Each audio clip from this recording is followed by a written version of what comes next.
peace and justice, but for holding this march every single year. COP has never left its commitment to direct action organizing, and as we see once again, it is direct action organizing that's going to move us forward. So, as Larry said, the Memphis sanitation workers went on strike when 2 workers were crushed to death by a garbage compressor.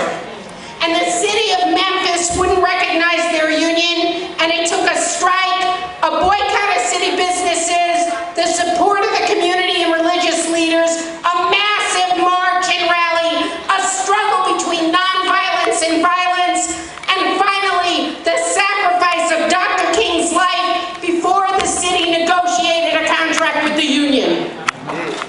And 3 months after that fateful strike and that assassination in New Jersey, public workers got collective bargaining rights for the first time. We were 3 months behind Memphis.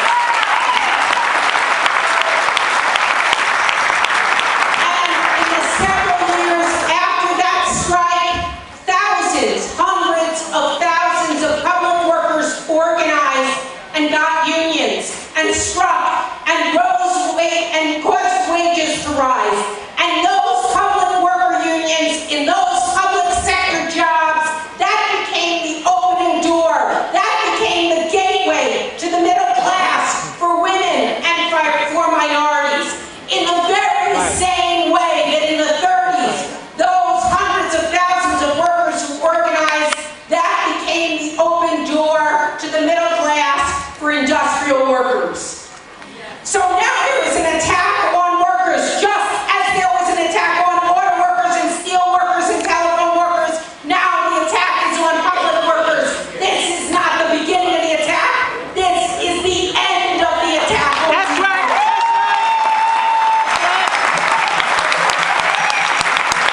And in New Jersey, we have a governor who is the #1 attacker. He's got to go.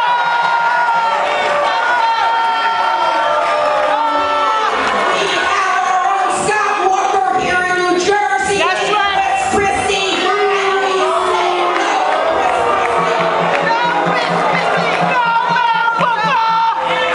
You know, in America, at this point, the wealthiest 400 people in America have the same amount of wealth as the poorest 150 million.